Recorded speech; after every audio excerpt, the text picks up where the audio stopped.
Yeah. Solid Hill TD, yes, what's up? Yeah, come on. I.O.W. Sports Network, late night edition. Let's go. Come on. We about to raise the bar. Wild card mar. Everybody grab a seat, cause you know we about to spark. Late night sports talk. Modelo Le Cigar. Man, you don't wanna start. Wild card mar. We about to raise the bar. Wild card mar. Everybody grab a seat, cause you know we about to spark. Late night sports talk. Modelo Le Cigar. Man, you don't wanna start. Wild card mar. Hey. L Boogie with the hot flame, ashtray full of top names, little tree for your membrane. This the 9-hour time frame. I just snatched up a 6-pack, got my hands on a lid pack, whipping up a little batch of snacks. Yeah, man, I think I'm all set. Late night, can't sleep. Go ahead and just tap in. Better grab you a cold one, and we about to get some laps in. Wild card on the microphone, he'll hit you with a couple flurries. Y'all need to just strap in for some entertainment sports commentary. About to raise the bar, wild card bar. Everybody grab a seat, cause you know we about to spark. Late night sports talk, Modelo Le Cigar. Man, you don't wanna start. Wild card bar, we about to raise the bar. Wild card bar. Yes, sir. Yes, sir. Yes, sir. Yes, sir. What is going on? How you doing? How's everybody? How your mammy and them? It's your boy Wild Card War. Wild Card Mar. Sorry, I got a mouthful of brownies, y'all. I need to chill out. But no, thank you for tuning in. Last episode of the week. As you know, try to come on here Monday, Tuesday, Wednesday. I know I'm a little late today, but it's okay. I'm on CP time. It's all good. But I'm glad that you are still rocking with your boy. But got a lot to talk about. Obviously, you see the headlines. It's Wednesday, so it's the last show of the week. I definitely always give my Wildcard Mar top 10 NFL teams as, the next week of the NFL kicks off tomorrow, Thursday night. We'll do that. I got a question. When are we going to see Christian McCaffrey? I would like to see Christian McCaffrey at some point in time because I got a spot on my fantasy team just wasting away with his ass on IR. I would like for him to be healthy and playing like Christian McCaffrey so I can stop losing in my damn fantasy league. That would be nice. Christian, just let me know. Well, when are we going to see you? It'd be nice to know that. But I want to talk a little bit basketball. The Karl Anthony Towns trade was official. A lot of teams are doing their training camps right now, getting ready for the season. Hey, I brought my brother along. You seen him on the show before. He's been on the show before on the Late Night Owl show. We do a food react show together. We also we're two fifths.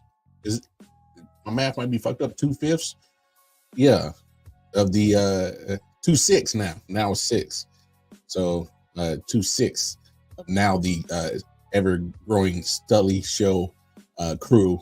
But no, because there's me, Corey, Chris, JoJo, of course, Mitch, and now Virgil. Yes, so it's 6, 2/6. Yes, my math is now correct. Yes.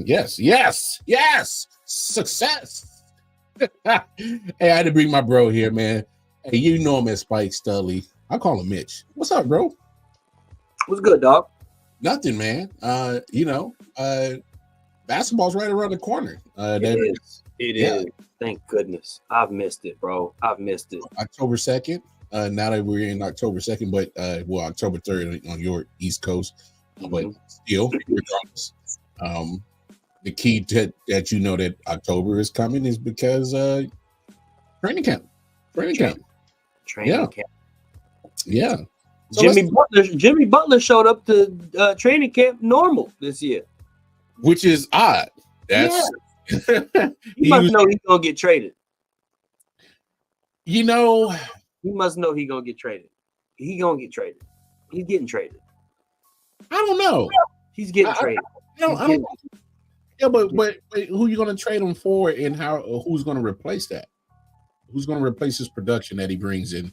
I don't necessarily think I don't think they trade to replace the production. I think they might trade for like the few, because like there's a few teams that Jimmy Butler makes sense on. You got Houston. He makes sense on Houston. New Orleans want to get rid of Ingram, but I don't know if that's but I don't know if that's a trade you want to, because look at New Orleans roster, bro. There's an odd man out. Because you trade for DeJounte Murray, somebody got to come off the bench. It's not going to be CJ. It's not going to be DeJounte. You just traded for him. You have Herb Jones come off the bench. That's your best defender. True. So somebody got to come off the bench. And I don't know if B.I.'s ready to take that role. No. So you get rid of him. Because what's the cat's name off the bench? Trey Murphy. Trey Murphy? Yeah. He needs to start. Oh, really? He needs to start. He needs to start. And I don't see him starting because Brandon Ingram was on the team. That's why I feel like the Pelicans' best bet is just move Brandon Ingram. Because like you move Brandon Ingram, you still got a solid team. And B.I.'s still young enough. You might actually get some good compensation back. You might get some good compensation for him. And you got to think, you might not even need the production that Brandon Ingram brings to the team this year, because I believe Zion's going to have if he can stay healthy, he's going to have one of the best years of his career, because he's playing with a true point guard for the first time. DeJounte Murray is a point guard. To Zion's credit, he stayed relatively healthy last year. He did. For the most part. So, and I think he dropped some more weight. I think he's down to like 250 now. Slimmer and trimmer. Like I like my woman. Yeah. Wifey didn't. She sleeps. She didn't hear me say that. So. Yeah, but when she see this replay, she like, what? I heard what you said last night. Anyway, no, good point. I think New Orleans is definitely. I don't think they're a sleeper team no more. Now that you kind of made the playoffs a couple of times without Zion, with Zion, now is the year that I actually think they got expectations. So let's see what they can really do. Yeah, this year. What else is going on in the league? Phoenix got a new coach, Budenholzer. I like Phoenix this year, man. Really? Yeah, and you want to know why? Because they have a point guard.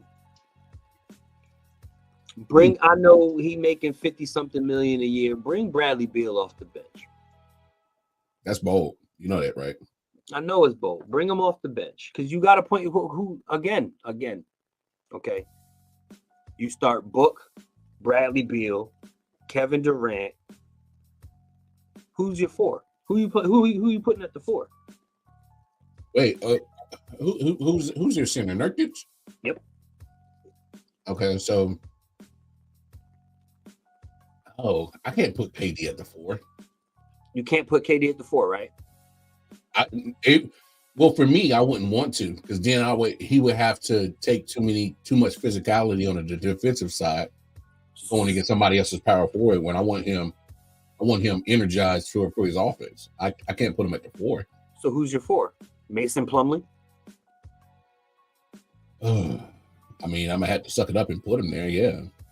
I don't know, bro. Or take Bill off the court. Tyus Jones. Yeah. Bradley Beal. I'm sorry. Tyus Jones, Devin Booker, right? KD. That's your three. Mason Plumlee at the four, like you said, and you got Nurkic at the five. You don't have to put KD at the three. You can let him run you don't have to put KD at the four. You can let him run the three. You got Tyus Jones. I think that was the biggest issue with Phoenix last year, is like they had the talent. They just didn't have anybody to facilitate. Devin Booker's not a point guard. Bradley Beal's not a point guard. No. Tyus Jones is a point guard. He's a good point guard. Yeah, solid. He definitely solid. No, that's a fair point, because I think that was kind of why KD and Frank Vogel really wasn't vibing, because the rotation. What was Frank? He really didn't address the rotation and who was going to play the role. He's like, y'all motherfuckers is talented. Figure it out. No, you're the coach. You got to put somebody in this spot to play point guard. I like Phoenix next year, and hey, I think Coach Bud gonna come in there. Devin Booker said the first thing he said to him is, "You owe me a championship." You owe me a championship. So I like their chances, but it's just the West is so stacked, man. West is always stacked. It is always stacked. So it's like I like Phoenix chances, but what were they last year? 6 seed? I like that. 5 or 6 seed. I can see them finishing around there again, even though I like them. I don't see them being better than like 5 other teams in the West. There's so many. There's so many. I still don't like my Lakers though. I still think they're competing for a play-in. Get right there with my Warriors, dog. Right Speaking there of with Warriors, my Warriors. This will be the first year in what, almost 11, 12 years without Clay? Something like that? Yeah, man. He got drafted in 2011. Oh, yeah. So, yeah, 13 years without Clay. Yeah. It's weird, man, because it's like I didn't want to see him go because he's a splash brother, bro. He is the Warrior. You know, he is Golden State Warriors. I mean, I know Steph is, but like Clay is too. And it's just, did I love him last year? No. He had flashes. He had flashes that kind of. He had flashes. I honestly think that he would have been better off coming off the bench for the team. That's not something he wanted to do. I get that. You're Klay Thompson. You helped us win 4 championships. Yeah. You missed 2 years, came back and won a championship that year. You know what I mean? Yeah. I know. But you can't go into a play-in game and not score a single point. Yeah, not the way he was playing. So it's like we didn't get enough. We didn't get enough of normal Clay last year. We didn't. So it hurt to see him go, but I like what they did, man. I like what they did. They brought in D'Anthony Melton. They brought in Buddy Hield. They brought in Kyle Anderson. I like what they did. I like like AirPods. I think he's gonna develop to be a nice 2. That was Brandon Pajemski, Kuminga. I think Kuminga could have a really good year this year. Trace Jackson Davis, they just reported he grew 1.5 inches over the summer. That's crazy. I like what we did. I don't see us in the top 6, but I can see us getting a play-in spot. And then after that, anything can happen after that.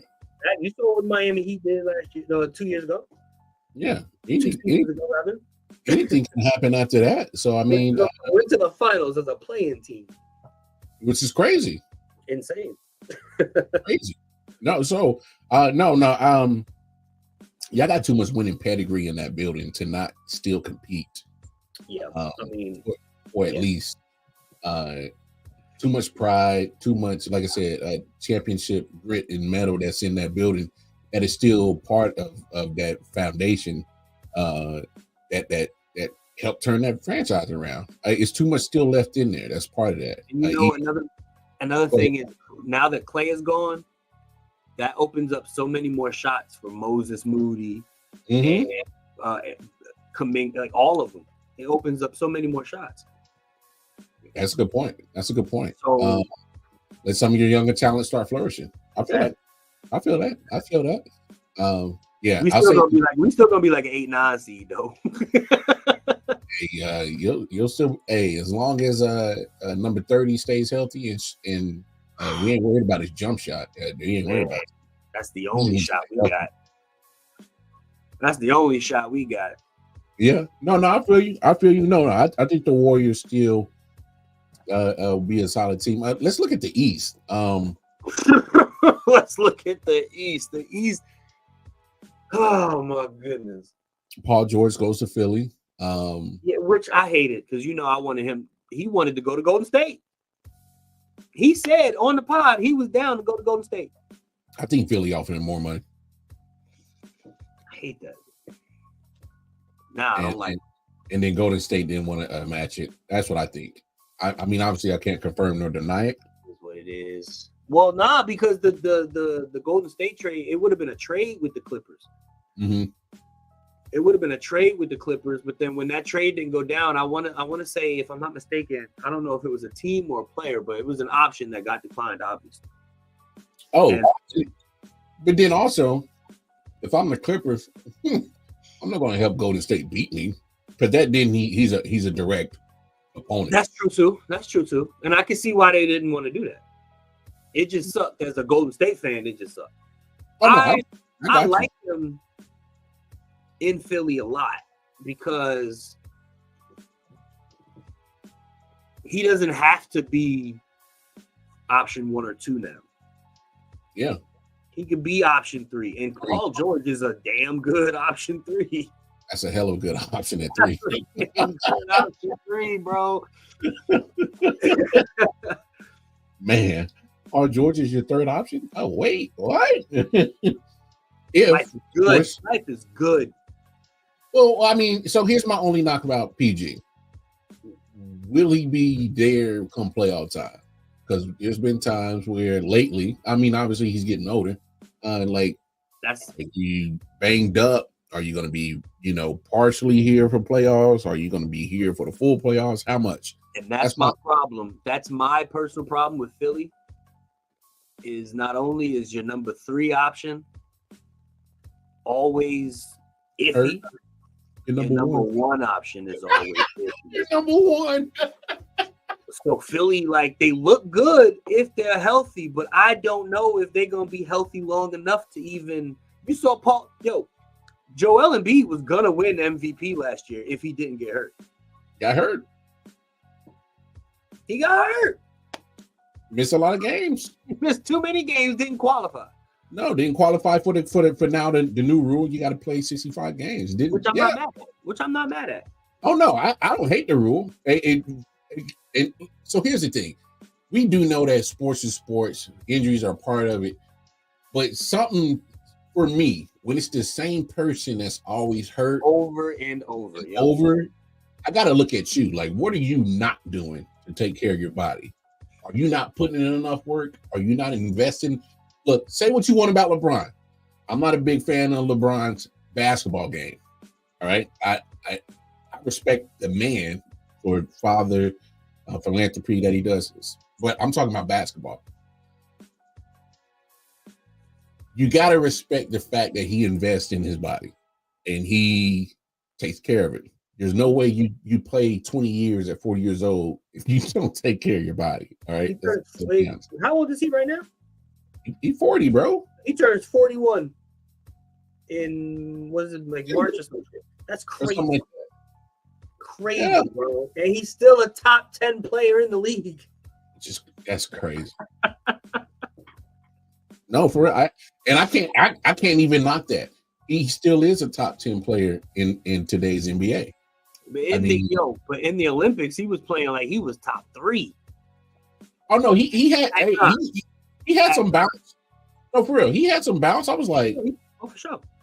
I was like, bro, you looking real 2015-ish right now, bro. What are you doing? But it's I don't know, man. Paul George, Joel Embiid, Giannis, they need to ask LeBron what he do. Because again, we talking about being hurt when it counts. Mm-hmm. Look at Giannis. That's the second playoff run in a row. That got hurt for. And got eliminated in the first round because he was hurt. That's tough. So that's what crazy. That's what makes me think that the East still runs through Boston. Not only did they obviously win the championship last year, but all these other teams who are trying to quote unquote chase them. 76ers, like we just mentioned, you got too many injury questions. So how much is Tyrese Maxey going to be able to ball out again to try to keep that team afloat? Cleveland, I don't think you got enough. You got way too many guards. They always got hella guards. The Magic, I think the Magic might take a step forward. Their experience in the playoffs is going to help them grow, mature, and get better. I like them. KCP was a great pickup for them. Oh, they picked up KCP? Oh, that's crazy. I love KCP. I wish he could have stayed in LA. But no, I think the Magic are going to get better.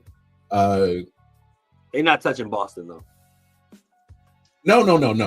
Oh no. I can see them getting better, but it runs through Boston. And you want to know why it runs through Boston, bro? Because they showed us in the playoffs, in the finals, that they can win and win convincingly when they're not getting anything from Jason Tatum. Who's your star of that team? Yeah, no. I don't hate that take, bro. I don't hate it.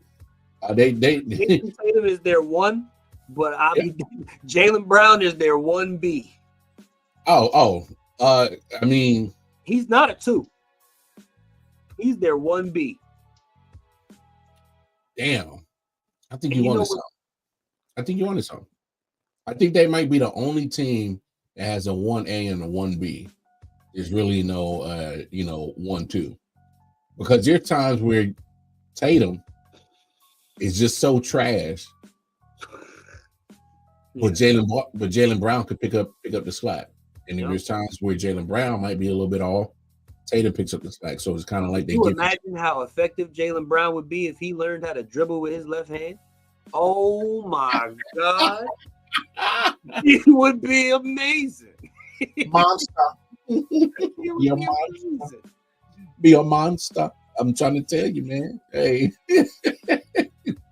Hey, it's like that girl that only knows how to do one move. Like, girl, if you knew how to do a couple of more, you'd be married. You move your hips, you be a beast.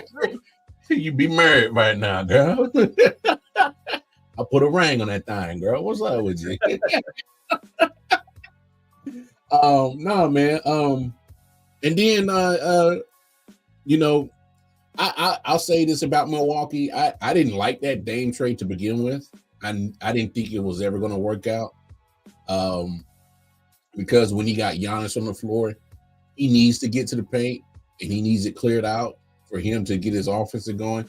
And that kind of limits Damian Lillard. Now you just making him a jump shotter, making him a 3-point shooter when Dame can score anywhere on the floor. But if Giannis on the floor with me, who needs that paint cleared out and to get him involved, that kind of forces me to be on the outside and I can't really play my full game. That's just what I saw when I was observing, watching. Right, but I also saw that a Dame Giannis pick and roll is damn near impossible to stop. Which I didn't understand how they didn't run many pick and rolls at all. That was my point. I don't know how you didn't use that as your number one weapon and you keep using it until somebody finds a way to stop it. Right. They didn't use it nearly as much as they. I don't like Milwaukee as far as like a contender in the East because we don't even know if they can get out of the first round anymore. Like I like them to win a lot of regular season games, but I don't know if I like them in the playoffs. I don't. Not lately. Like they are really straight up born missionary. And then Chris Middleton only show up when he wants to. Hey, that motherfucker is finessing right now. He is getting money hand over fist for just being on the squad. Because it's like extortion, dog. Extortion. It's frustrating to watch, honestly. It's like, what? No, I can't watch. I gave up on Milwaukee the moment that they weren't able to even remotely repeat anything that they did in 2021 after winning that championship. Ever since then, I'm like, nope, I don't trust them. Hey, literally, it's almost like trying to see if a pimp can sell you a business plan. I don't trust that shit, bro. It's just you just don't trust certain shit, and that would be one of them. I don't trust Milwaukee, bro. You don't trust that shit, bro. Shit's fake, dog. After Pimp was trying to teach me how to, pimping 101, that's something else. That's something that might, yeah, but not a business plan. Nah, I don't. Never that. It's too rough around the edges, dog.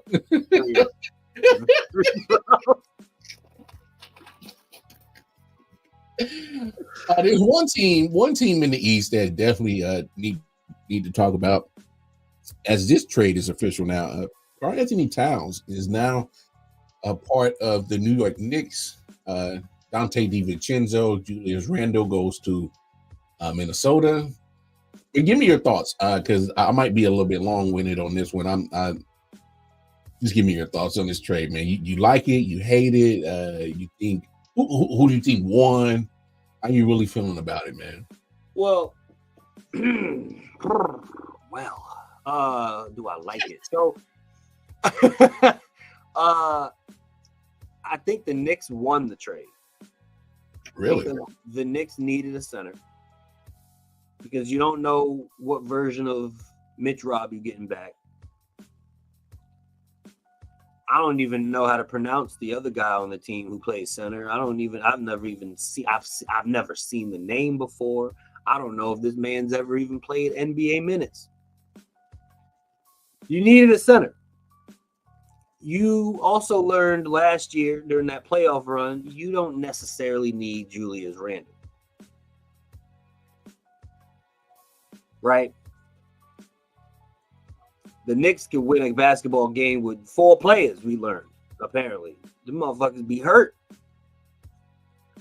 and still somehow pull out win. It's crazy. They didn't need Julius Randle. Dante DiVincenzo, it was crazy because everybody was like, Nova Knicks. Dante DiVincenzo apparently wasn't into the idea. He didn't like the fact that they were bringing all these people in and his role was going to be diminished. So he apparently wasn't thrilled about being there anymore. So I think the Knicks won the trade. I don't like the trade because the Knicks, you lose depth by trading DiVincenzo. Mm-hmm. The Timberwolves get depth, but you have Julius Randle. And nothing. I'm not gonna act like Julius Randle's a bum. He's an all NBA basketball player. Yeah, I know exactly where you're headed. What you're trying to say. But you were just in the Western Conference Finals. The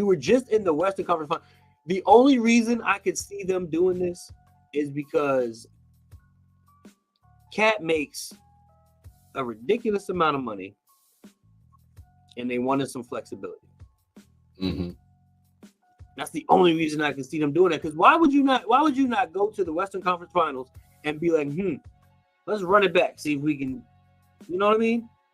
Upgrade the team, let's run it back. You didn't upgrade here. Best case scenario, you're just as good as you were last year. Yeah. But I think the Knicks got better. Oh man.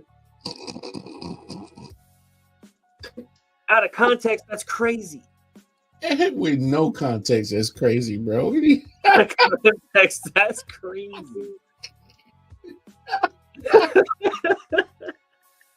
No, you didn't miss it. We're still on basketball teams. Oh man. That's absolutely wild, bro. But man, I think Cat makes the Knicks better, even though they lost some depth. You still got Deuce McBride. He showed you a lot last year. You still got Josh Hart coming off your bench. You got Mikal Bridges now, which I thought was ridiculous. I think Cat makes the Knicks better. I thought getting Mikal made them better, and now I think Cat makes them better than that. I forgot about them getting Mikal. That's crazy. Yeah, man. So like, if I had to give, because again, we just talked about Philly. We just talked about Philly, okay? And Embiid is gonna miss some games. I don't want him to, but I'm a realist. Embiid gonna miss some games. Paul George gonna get hurt second quarter of game 2 in the first round. Okay.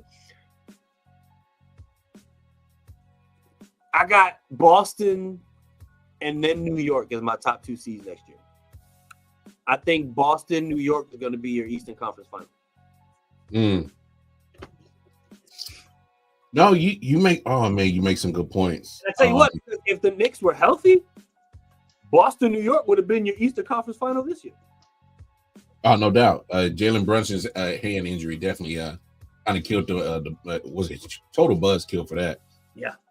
But also, remember they acquired OG I.O.W the year before.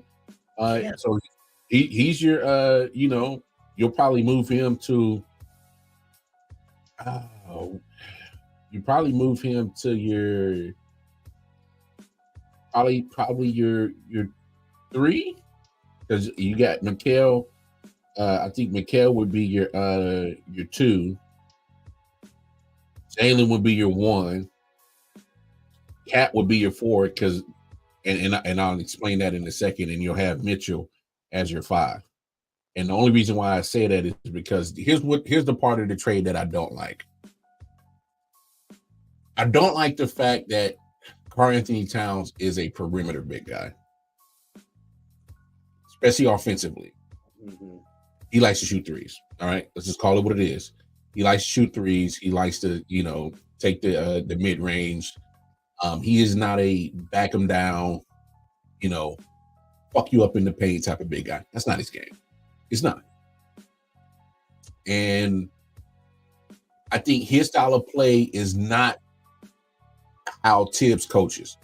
Because if we know anything about Thibodeau, he's going to ride with maybe 7-8 rotation, and minutes is about to be crazy high. Didn't Thibodeau coach Cat?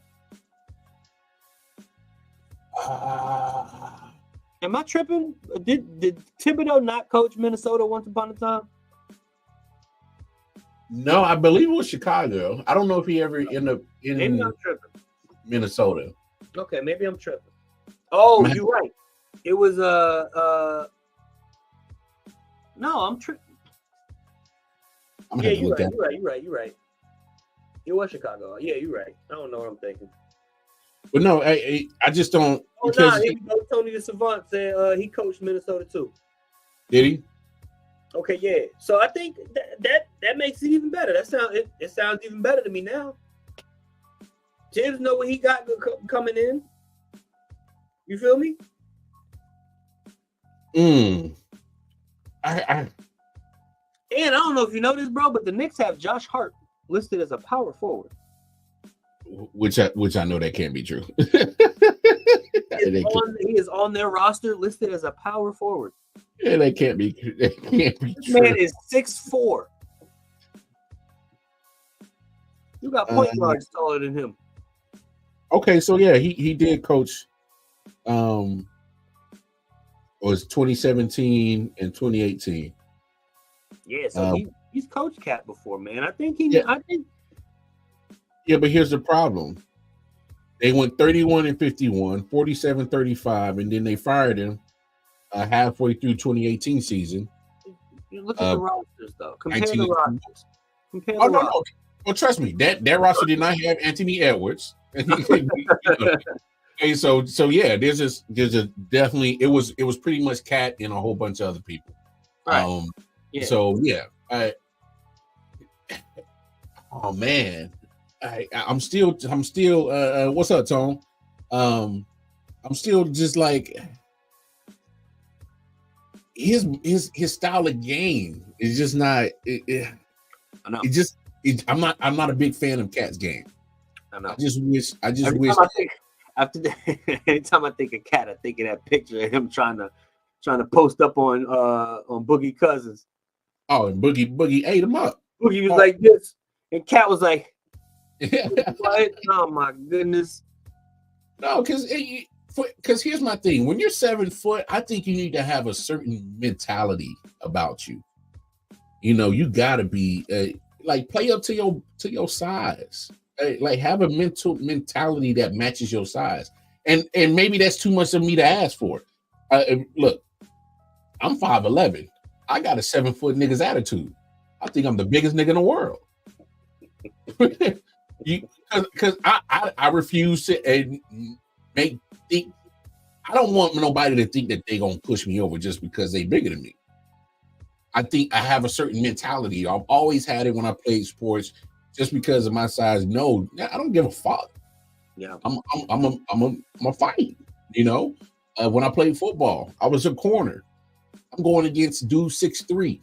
I'm 5'11". I don't care. They used to lock niggas down. I don't give a fuck. Because you got to have a certain mentality. And for him to be 7 foot, stop pussyfooting and being on the 3-point line. Because here's what really bothered me about Cat.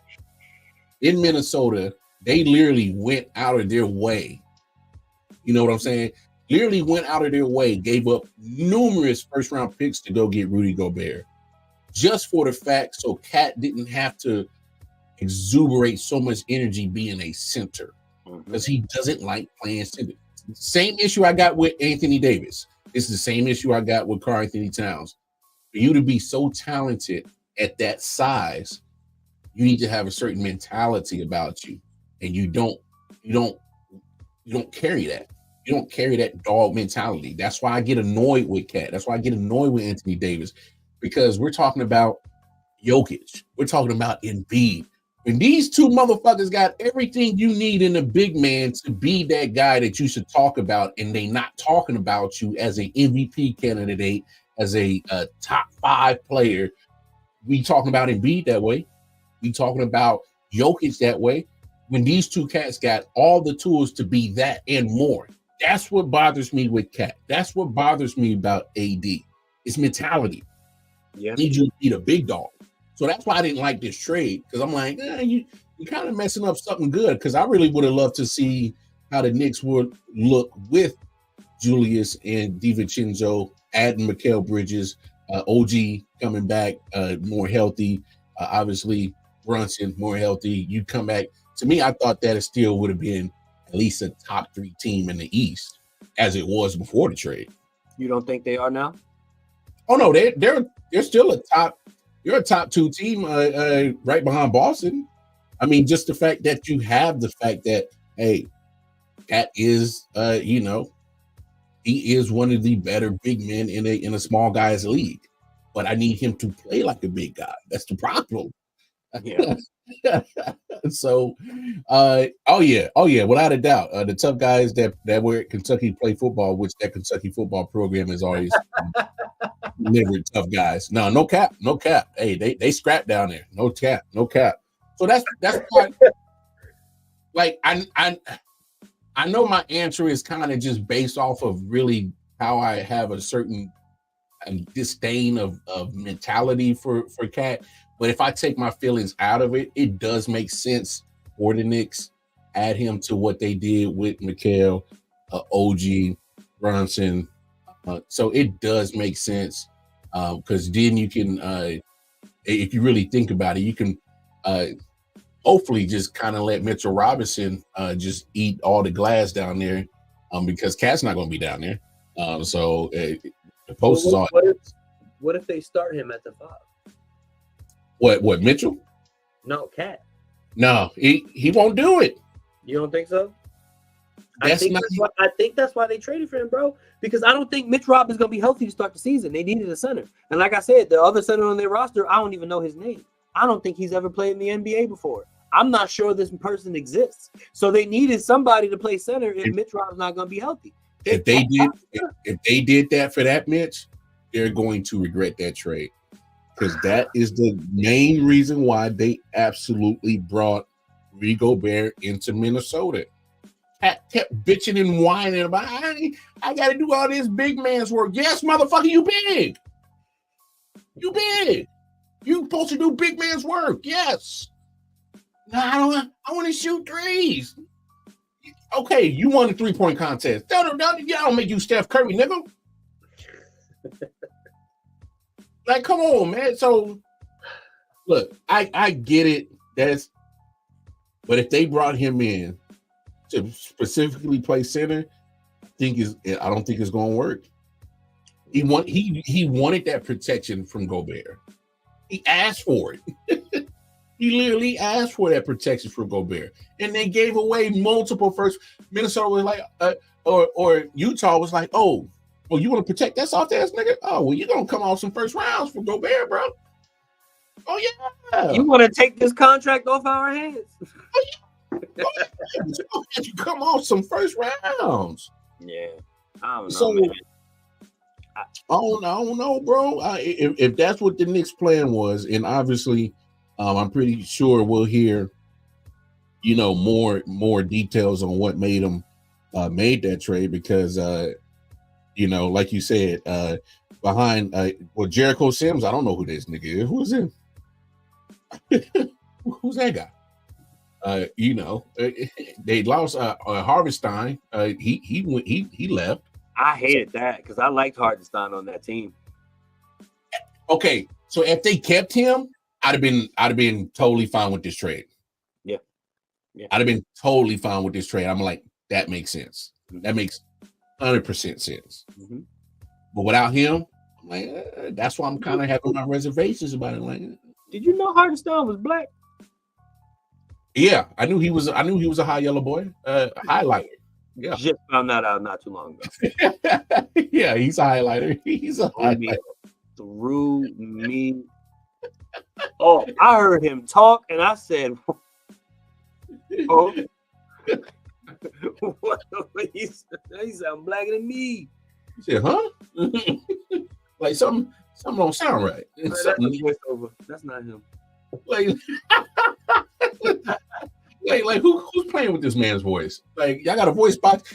I am Kane. Rest in peace. Hey man.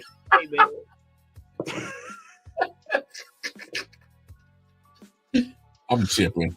Hey, it's the last show of the week, so that's when I start getting tripping on this show, dog. Don't even mind me. Might as well. Nah, good NBA talk. You're more than welcome to stick around.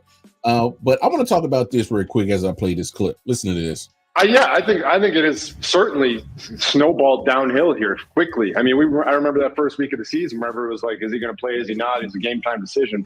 And now to be sitting here, 4 weeks later in zero timetable for return. He's gone to Germany, which is generally never a good sign when you're over there mid-season. I think you don't want to speculate, obviously, about what happened over there, but there's been many guys that have gone over to Germany in the past, and they do successful things over there. No, I've done some similar treatments to what they do over there. I've never actually gone over there. I mean, I know Kobe's been over there. We talked about that before. So it does. There are definitely things that help with tendonitis. That's for sure. So I'm hoping that he got that, and it helps extremely quickly because the world wants to see him. But this is always a fascinating part for me with sports as well, is we put these timelines on things and we have these expectations for these guys because we're not attached to them whatsoever. We just want to see him on the field. We're like, just get back out there. 4 weeks, 4 or 5 weeks. But the person, like, he's going through just agony. Like, he wants to know what's wrong. He wants to know how to make it better. Every single day, he wants to make progress towards getting back on the field. Yet all he does is turn on the TV and see everybody talking about, when's it going to get back? What is it? It adds this stress, this anxiety on top of you that as a player is really tough. And we do forget, because we make all the big money, because there's so much gambling on the line, because there's billions of dollars on the line, everybody wants the information, I understand. But at the same time, I do think that we sometimes forget that these guys are human, and he literally has something extremely painful going on in his Achilles. And if he could be out there in any capacity, he would be. So that's J.J. Watt, former Defensive Player of the Year, talking about CMC. Obviously, he's dealing with some tendonitis in his Achilles. Hey, you ain't got to tell me, dog. He's sitting on my IR right now, just taking up a spot, and I could be using him. I literally just lost him Sunday. In some of your because bro, I thought you had it. I thought you had that. I thought you had. I did not look at. I found out I won Tuesday morning. Jared Goff did it for you. That's what he did. He went perfect. That's what I was looking at that game Monday night. I'm like, motherfucking Jared Goff. Hey, speaking of CMC, he on the bench right now. That's where I'm gonna put myself because I have not been locked at all. None of this. So, I'm gonna holler at y'all. Hey, I appreciate you, bro. We'll get up though. Yes, sir. But no, man. CMC, man. I'm right there with you, Tony. He's messing up my fantasy team too. And I think just listening to what JJ said, here's the thing about it. And I think he can attest to it the most. Y'all remember he was going through his injury situations, and obviously he's talking about us as fans. There's billions of dollars on the line, and not just what the this team salary that he's getting, that's only millions. When he's talking about billions, he's talking about people like me and Tony. Fantasy. There's people who have fantasy leagues that you actually play or pay big money to get a part of these fantasy teams. And CMC, who is a very coveted running back at that position, when we gonna see him? Obviously, you're talking about the betting that's involved with it. That changes how you bet when it comes to San Francisco 49ers games. So the stress that JJ Watt was talking about, I think that's a real thing, because when you're a player and you're listening to this, that adds more pressure. And now you're trying to rush to get back. More than likely, you're going to probably re-aggravate something, or you're going to agitate something, or you're not getting the proper healing, and you're pushing it. And then you do nobody no good. Because now, not only are we not going to see you on a fantasy or able to gamble on you, hell, now you're in that situation right now where we don't know if we're going to see you at all. And I agree with JJ Watt 100%. When you go to Germany, that ain't never good. You got to go out the country to get opinions on your injury? Damn. That means something where all the medical advancements in the United States that have been made can't really figure out what the hell is going on with you, that you literally got to get on a plane and get the hell out of the States to find out what's going on so you can get an answer on what's going on with your body. That doesn't bode well. That doesn't go good. Well, let's look at this as the football terms for the 49ers. How much does it change about the 49ers? I obviously think, for my opinion, I think the 49ers are still a good team. Good team. I put emphasis on that. Still a good team. But damn it, they ain't the same dominant team without CMC. CMC is such a Swiss Army knife, whether he's running outside zone, inside zone, whether he's going out and catching passes in the flats, running those angle routes, running those flat routes, or there's times where they line him up in the slot, and he's such a good person that can be a good decoy and does so many things that opens up everything. Matter of fact, he opens up things for Brandon Ayuk. Do you really think Brandon Ayuk? Don't get me wrong. I think Brandon Ayuk is a solid player, damn good receiver. I don't know what happened with him when he got the money. He forgot to play football. But let's be honest. There's a lot of things that come with CMC, and he doesn't even have to necessarily be the person to defeat you on that offensive side of the football. He just has to be present. He just has to be there. He opens up things for Brandon Ayuk because of the threat that you have with CMC on both the rushing and receiving side. He opens up things for Debo. He opens up things for George Kittle. Granted, all three of those individuals are good players. But there's a difference when you have literally the standard. That's what people need to understand. Christian McCaffrey is the standard, or the new prototype of running back that you want in the league, that he can be dominant on both sides of the rushing and the receiving part of the offensive side. There's a reason why he's the highest paid running back. There's a reason why he leads the running back market in income, because 31 other teams are looking for a running back like him. Have y'all not paid attention? All these other running backs that can't do what he do, they're disposable. Derrick Henry is great in all means, but he got cut. You know why he got cut? Because there's times when you can load the box up against a big old tank like him and slow him down. He can't catch. You can make him one-dimensional.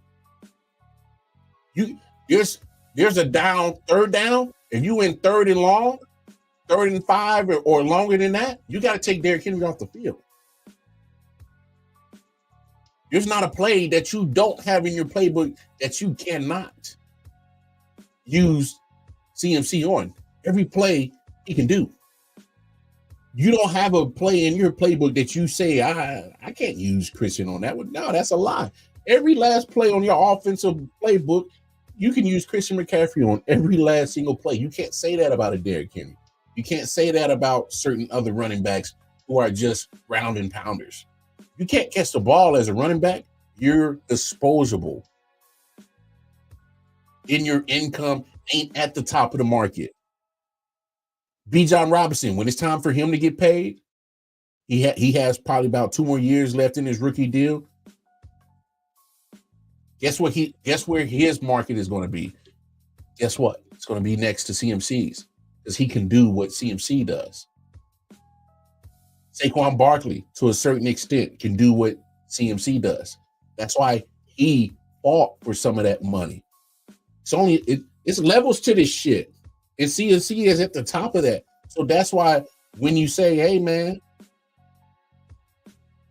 why is CMC so coveted? Why is Bijan Robinson will be coveted? Why is Saquon coveted? Because these special individuals can kill you in more than one way as a running back. Did y'all not see game 1 of Philly in Green Bay in Brazil? Literally, Saquon was lined up on the outside, went straight down the field and caught a pass like he was a wide receiver. Christian McCaffrey runs routes like a wide receiver. Bijan Robinson moves like a wide receiver. But they primarily play running back. That is the new standard of the prototypical running back that these NFL teams are looking for. And if you can't duplicate it, you will not get paid like that. And then turn, you are disposable. How great Derrick Henry was, he's on another team, ain't he? If he was so great, he would have stayed in Tennessee. He would have been coveted not to go away. That's not the case.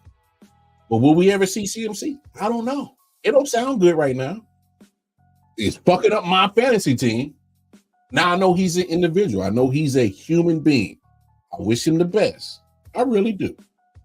Because I know as much as we as fans want him back on the field, see him play football, want him back able for our fantasy teams, be able to bet on the 49ers, feel more comfortable about winning some money when he's playing, that's fine. But for him as a human being, he wants to be more healthy and be on the field for himself and his teammates more than we want to make money off of him. So taking the fan and fantasy team owner aside, as a human being, I hope he's okay because he plays that style of football that people literally want to go see and watch. There was a reason why he was on the Madden cover. But there it is. That Madden cover jinx might be real, y'all. Might be real. Just saying. But speaking of football, as y'all know, on Wednesdays, for the last short of week, I definitely do my top 10 teams. And here it is. Top 10 teams. I got the Buffalo Bills at number 10.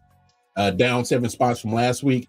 Look, this was what I was concerned about. The moment I jump on the Bills bandwagon and they play somebody of actual, strength of competition, they did what they did. They got their ass whooped. Playing Miami, playing Arizona, playing Jacksonville. Those weren't true measuring sticks. What happened to them in Baltimore, that was their measuring sticks. They got their ass whooped. Point blank period. Got stomped. So I got them at number 10. Number 9, Baltimore Ravens, the team that just whooped their ass.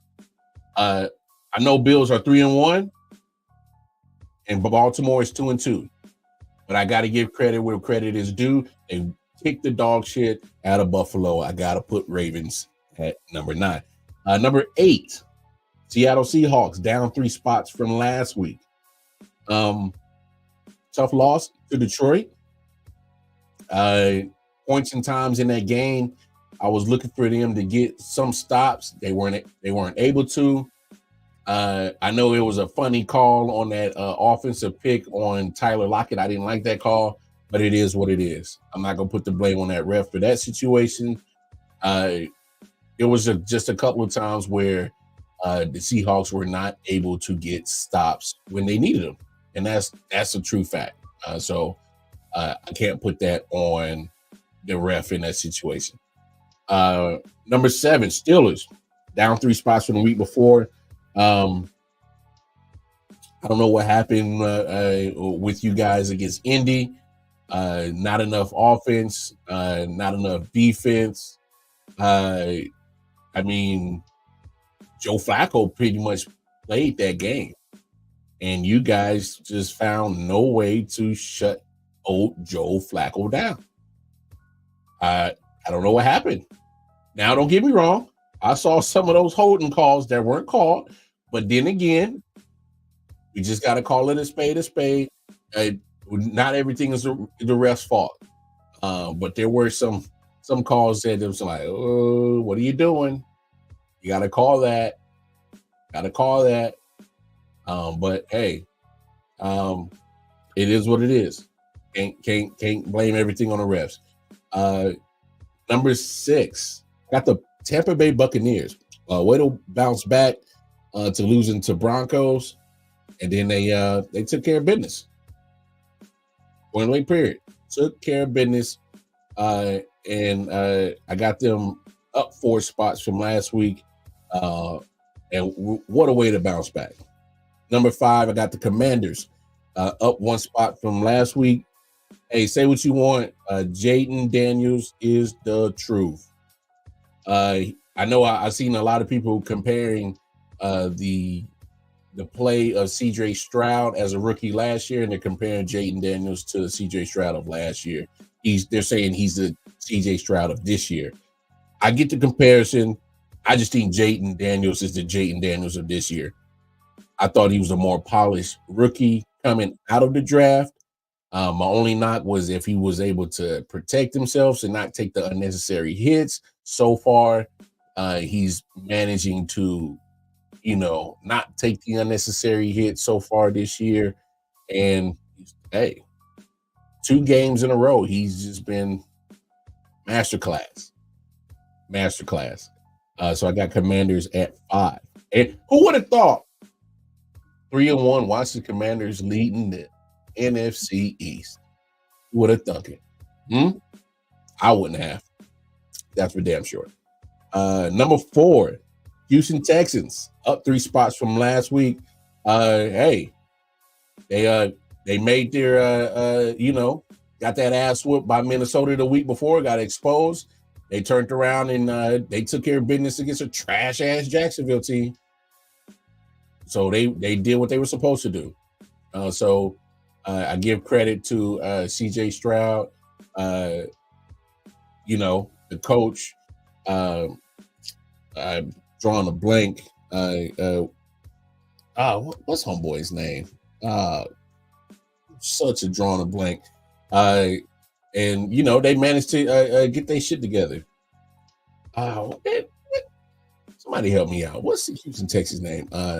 I'm so drawing a blank. It must be late. No. But no, give the Texans their prop. They are a good ass team. They're doing their thing. And I'm still sticking with CJ Stroud as my MVP pick. I know he got a little bit exposed against the Minnesota Vikings, but of course, the way that Brian Flores is coaching that defensive team, he'll expose a lot of people. All right. That's just what it is. Number 3, I got the Lions back in my top 10. Hey, great game against Seattle. Jared Goff goes perfect, 18 for 18. And for those who think that he just threw some little pity-patty passes, you weren't watching the game. He threw some dimes in that game. Even called a touchdown pass. All right. Give the Lions your credit. They had some penalties on defense, but they also came up with some good plays that kept Seattle out the end zone. So they did what they did. Number 2, Kansas City Chiefs. Yes, my Chiefs at number 2. They ain't looking good. They don't. But guess what? They still undefeated. You keep winning, you stay at the top of the top 10. Because that means that you always find ways to win. That means that you always do things to make sure you get the W. And as long as you got PM, Patrick Mahomes, this guy, you just might be all right. Anytime. Hey, keep winning, stay at the top. And of course, number one, Minnesota Vikings, the only other undefeated team. Vikings, Chiefs, the only two undefeated teams left in the NFL. Vikings, damn it, who would have thunk it? Sam Darnold just might be your top MVP candidate right now. Who would have thunk that? I shouldn't know that. I wouldn't have. I would definitely say him and Josh Allen are probably playing the best quarterback right now. And that was definitely before what the Ravens did to Josh Allen. But Sam Darnold is playing damn good football. There's been a couple of times I've seen him throw some complete dimes, and I'm like, oh, you sure that's Sam Darnold? Is that the same I'm seeing go Sam Darnold? Oh, yeah, he looked good. He finally got with a coach that's got him right. Kevin O'Connell is doing his thing with Sam Darnold. Put him in the right positions to make great plays, and he's doing his thing. He's balling. Then you got like I said, Brian Flores is literally, in my opinion, has coached his way into some head coaching jobs. In my opinion, will he get the chances? I don't know. Should they give him the chances? Yep. But then again, we know how NFL operates. But there you have it. Minnesota Vikings at number one. So recap: Bills 10, Ravens 9, Seahawks 8, Steelers 7, Buccaneers 6, Commanders 5, Texans 4, Lions 3, Chiefs 2, Vikings 1. And that is Wildcard Mars top 10 teams going into week 5. Hey, gotta give a shout out to my brother Mitch. Spike Studley came through and we talked some basketball for a good minute. Definitely appreciate him. I definitely appreciate everybody jumping in the chats. Hey, do me a favor, going over to I.O.W Sports Network, all the social media platforms down there at the bottom of your screen. Like, share, subscribe, spread the word what we got going on. All right. Because that's how we get bigger. Just keep spreading that word. Because I'm gonna keep dropping that content. I'm gonna keep dropping that heat for y'all. Y'all just spread the word what we got going on. Hey, when you see that share button when I go live, share this shit. Share this shit. Help bro out, And if you want to chop it up with me personally, going right there to my Twitter page, KC Wildcard Mar. I be doing so much podcasting. Just tap in with me right there. I'll be posting everything right there. And until then, like I said, the last show of the week, we'll be back Monday for more late night shows. We definitely should be having a show tomorrow afternoon, 5 p.m. Eastern Standard Time. And until then, man, it's been real. Wildcard Mar out. Most importantly, y'all take care of yourselves. Take care of each other. Have a great weekend. Peace. Yeah. Silent Hill TD, yes, what's up? Yeah, come on. I.O.W Sports Network, late night edition. Let's go. Come on. We about to raise the bar. Wildcard Mar. Everybody grab a seat, cause you know we about to spark. Late night sports talk. Modelo, let's go. Man, you don't wanna start. Wild